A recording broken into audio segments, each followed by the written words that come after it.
ओम नमः शिवाय। सभी भक्तों को जय श्री राम।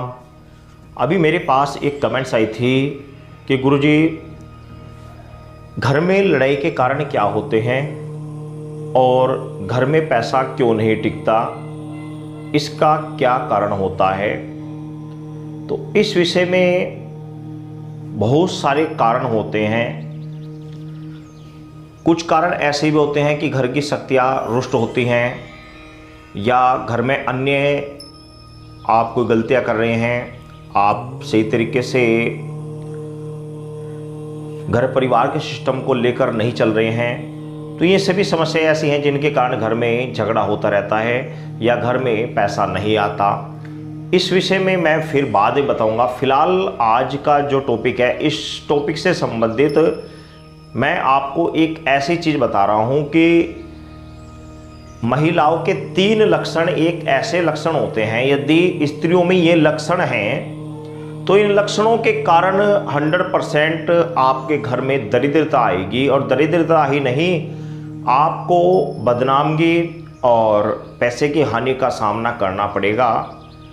सर्वप्रथम तो मैं आपको एक बात बता रहा हूँ, उन सभी माताओं बहनों से जिनके अंदर ये जो 3 कमियां हैं, उन सभी माता बहनों से मैं एक बार क्षमा चाहता हूँ, क्योंकि वो अवश्य इस बात का विरोध करेंगी और दुखी होंगी सुनकर कि उनके अंदर ये कमी है। इस कमी के कारण उनका परिवार आगे नहीं बढ़ पा रहा है, उनका पति रात दिन मेहनत करता है, घर में पैसा नहीं टिक पा रहा है। उनको सुनकर इस चीज़ का दुख भी होगा और मेरे ऊपर क्रोध भी आएगा। लेकिन मैं उन सभी माता बहनों से ये कहना चाहूँगा कि यदि मैं ये चीज़ आपको नहीं बताता तो आपको पता न लगता और आप हमेशा भक्तों के पास चक्कर काटते रहते कि हमारे घर में ऐसा क्या हो रहा है जिसके कारण घर में बरकत नहीं होती, घर में लड़ाई झगड़ा रहता है और घर में पैसा बिल्कुल भी नहीं टिकता। तो ये 3 कारण ही नहीं, कारण तो बहुत सारे हैं, लेकिन मैं स्त्रियों के 3 कारण बता रहा हूँ कि यदि आपके घर में स्त्री के अंदर ये कारण 3 कारणों में से कोई सा भी कारण है तो ये दरिद्रता का बहुत बड़ा सूचक है। और इन 3 कारणों से ही मनुष्य का भाग्य का चयन होता है। प्रत्येक मनुष्य अपने भाग्य का चयन खुद करता है, लेकिन जिस घरों में ये 3 जो मैं आपको लक्षण बता रहा हूँ, इन लक्षणों वाली यदि घर में स्त्री है तो भाग्य आपका उज्जवल होते हुए भी आपके घर में बरकत या सुख शांति नहीं रहेगी। तो साथ ही मैं आपको आपके घर में यदि इन 3 लक्षणों से युक्त कोई स्त्री है तो उसका उपाय भी बताऊंगा कि उपाय क्या है, किस उपाय से आप इस समस्या से मुक्त हो सकते हैं। क्योंकि यदि मैं आपको समस्या ही बताऊं और उपाय ना बताऊं तो बात में मज़ा नहीं आएगा, फिर आप कहेंगे कि गुरुजी आपने बात पूरी नहीं बताई।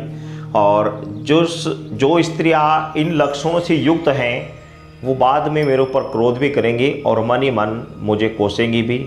तो मैं इसका उपाय भी बताऊंगा और साथ ही में लक्षण भी बताऊंगा कि कौन कौन सी स्त्रियां अशुभ मानी जाती हैं, कौन कौन सी स्त्रियां या लड़कियां जो इन लक्षणों से युक्त हैं वो घर में किस प्रकार दरिद्रता का, घर में लड़ाई झगड़े का सूचक होता है। तो सर्वप्रथम पहले नंबर पर जो आती है वह आती है, यदि कोई स्त्री, ध्यान से समझ लेना, ये वेरी इंपॉर्टेंट विषय है और आपको कहीं ना कहीं जीवन में इन चीज़ों का सामना करना पड़ सकता है, अपने या अपने परिवार के या आगे बच्चों के। तो कहीं ना कहीं जीवन में आपको इन चीज़ों का सामना करना पड़ सकता है। तो इसलिए ज्ञान की ऐसी बातों को अपने पास मस्तिष्क में स्टोर करके रख लेना चाहिए। तो 3 लक्षणों वाली यदि स्त्री आपको ऐसी कोई मिलती है तो उससे उपाय भी कराएं। नंबर 1 पर आता है कि जो स्त्री अपनी 2 मांग रखती हो, मांग मनोकामना नहीं कह रहा हूँ मैं, मांग कह रहा हूँ, मांग जो मांग भरी जाती है, यदि अपनी 2 मांग आप वह सर में रखती है, 2 मांग, एक मांग इधर पाड़ी, एक मांग इधर पाड़ी और दोनों में ऐसे सिंदूर भरती है, या फिर 2 मांग हमेशा पाड़ कर रखती है, 2 मांग, एक इधर पाड़ती है एक इधर पाड़ती है, जो स्त्री इस प्रकार हमेशा 2 मांग पाड़ती है, समझ लो कि उसने अपना भाग्य अपने आप ही फोड़ लिया। उसने अपने भाग्य का निर्माण होते होते रोककर दुर्भाग्य में परिवर्तित कर दिया। जो स्त्री 2 मांग पाड़ कर चलती है वह अपना और जहाँ पर ब्याही जाती है उन दोनों परिवारों का दोनों परिवारों का ही लांछन लगाती है और दोनों परिवारों को में ही कष्ट का सामना करना पड़ता है। जहाँ पर मायके में रहती है वहाँ भी ये समस्या आती है और जहाँ शादी होकर जाती है उस परिवार में भी ये बहुत बड़ी समस्या आती है कि उसके घर में बरकत नहीं होगी, घर में लड़ाई झगड़ा रहेगा। तो इस चीज़ का विशेष ध्यान रखें। जो स्त्री इस चीज़ कार्य को करती हैं वे इस कार्य को बिल्कुल बंद कर दें। मांग हमेशा दो नहीं भरनी चाहिए, मांग हमेशा बीचों बीच एक ही होनी चाहिए और वह टेढ़ी नहीं होनी चाहिए। मांग हमेशा सीधी होनी चाहिए। पति इससे दीर्घायु भी होगा और स्वस्थ रहेगा। यदि आप टेढ़ी मेढ़ी मांग भरते हैं तो आपका पति शरीर से भी बीमार रहेगा और घर में लड़ाई का माहौल बना रहेगा, घर में सुख शांति नहीं आएगी। तो इस चीज़ का विशेष ध्यान रखें। जो स्त्री दो मांग भरती है वह आज से ही बंद कर दे, बिल्कुल पूर्ण रूप से बंद कर दे और इस गलती को अपनी क्षमा मांगे। इस प्रकार दूसरा आता है कि जो स्त्रियां एड़ी उठाकर चलती हैं, ध्यान से समझना, कुछ स्त्रियां ऐसी होती हैं जो एड़ी उठाकर चलती हैं, पंजों पर चलती हैं, एड़ी उठाकर रखती हैं। इस तरह की यदि कोई स्त्री है या कन्या है तो यह भी बहुत ज़्यादा गलत होती है। यह भी घर में बहुत अशुभ मानी जाती है और इसके कारण 100% यह इसके चाल चलन सही नहीं होते और ये अपने कुल का विनाश का सबसे बड़ा कारण बन जाती है। तो ऐसी स्त्रियां यदि एड़ी उठाकर चलती हैं तो वो एड़ी को सही रख कर चलें, ऐसी गलती ना करें। 100% इस तरह की स्त्रियां व्यभिचारिता पाई जाती हैं और वो एक जगह स्थिर नहीं रह पाती, कभी उस घर में कभी उस घर में। आप समझ रहे होंगे मैं क्या कहना चाह रहा हूँ। तो इस तरह की स्त्रियां जो होती हैं ये शुभ नहीं मानी जाती और यदि इस तरह की कोई गलती है तो मैं आगे बता दूंगा कि किसी का पाँव टिकता नहीं फिर भी वो एड़ी उठाकर ही चल पाती है, उसका पाँव नीचे टिकता ही नहीं है एड़ी, तो उसे क्या करना चाहिए। यदि वह दिल से करना चाहे तो उपाय है, उपाय मैं बाद में बता दूंगा। और तीसरा आता है, जिस स्त्री के मुंह पर दाढ़ी या मूंछ होती है, जिस स्त्री के मुख पर दाढ़ी या मूंछ होती है, स्पष्ट रूप से दिखाई देती है। एक तो होता है रुआ, वैसे ही रुआ सा जाता है, वो नहीं, वो तो एक रुआ हो जाता है। सभी कन्याओं के, सभी लड़कियों के बचपन में आता है, बाद में भी आ जाता है, स्त्रियों के भी रह जाता है रुआ, वो एक अलग चीज़ है, वो नहीं मैं कह रहा हूँ। किसी के दाढ़ी मूंछ स्पष्ट दिखाई देती है, जैसे पुरुष को दिखाई देती है ब्लैक कलर की जो दाढ़ी जिस स्त्री के स्पष्ट रूप से दिखाई देती है, और बहुत सी स्त्रियाँ तो शेविंग भी कराती हैं क्योंकि उनके ऑलरेडी बहुत सारी दाढ़ी निकलती है। तो इस तरह की स्त्री बहुत ही क्रोधी स्वभाव की होती है, क्रोधी स्वभाव की, क्रूर स्वभाव की होती है और वह घर की सारी बागडोर भी खुद ही संभालती है। घर की एक किस्म से मुखिया बनकर वही रहती है और घर की मुखिया वही बनी रहती है।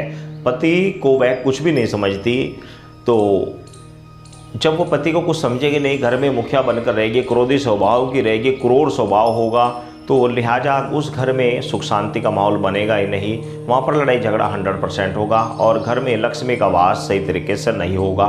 तो ये 3 लक्षणों से युक्त यदि आपके परिवार में कोई स्त्री है तो आप उसे सुधारें, सही तरीके समझाएं कि इस तरह का ना करें, एड़ी उठाकर ना चलें, या फिर अन्य 2 प्रकार की मांग भरती है तो वो बंद करें। और यदि इस तरह की दाढ़ी मूंछ वाली स्थिति है या तो इसका तो कोई उपाय है नहीं, तो इसका उपाय ये है कि भाई उन दाढ़ी मूंछ को पूर्ण रूप से साफ रखें। और मेन चीज़ जो उपाय है वो ये है, तीनों के लिए मेन उपाय यह है, सबसे अच्छा और सबसे कारगर उपाय यह है कि उनको वो कार्य तो बंद कर देंगे, मांग भरना बंद कर देंगी और एड़ी उठाकर चलना बंद कर देंगे, लेकिन ये जो दोष उसके अंदर थे वो आ चुके होते हैं। इस दोष का निवारण होता है भगवान शिव के मंदिर में, भगवान शिव के शिवलिंग पर केवल महीने में जो पवित्र समय होता है स्त्रियों का, उस समय को छोड़कर कंटिन्यू भगवान शिव के मंदिर में शिवलिंग के ऊपर 41 दिन तक कंटिन्यू भगवान शिव को जल, दूध और उसमें मीठा डालकर स्नान कराएं।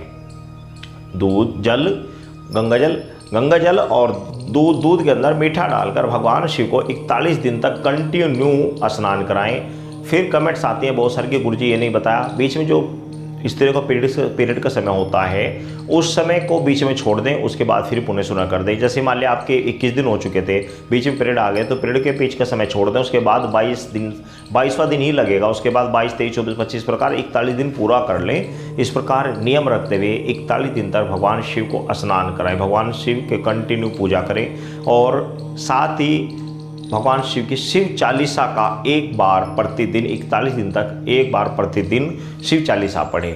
तो ये उपाय होता है इन तीनों लक्षण वाली स्त्रियों के लिए। यदि आपके घर परिवार में कोई स्त्री या कन्या इस प्रकार की है तो बुरा ना माने, उससे यह उपाय कराएं और हो सके तो उससे समझाएं, और जो लक्षण हैं, जो आपको ये गलत लक्षण है, इनको सही कराने की कोशिश करें। नहीं तो आने वाली स्थिति में, आने वाले टाइम में यदि आपके घर में बहू बनकर आई है तो आपको दिक्कत आएगी, और बेटी बनकर आपके घर में तो भी दिक्कत रहेगी। तो दोनों स्थिति में दिक्कत ही दिक्कत है। यदि इस तरह की कोई समस्या है तो आप समझें ये बहुत गहरी और गूढ़ रहस्य वाली बात है। और यदि आपको मेरी बात ये फेक लग रही है तो मैं आपको बता दे रहा हूँ, सामुद्रिक शास्त्र होता है, सामुद्रिक शास्त्र में आप ये चीज़ पढ़िए, आपको ये चीज़ स्पष्ट रूप से नजर आ जाएगी।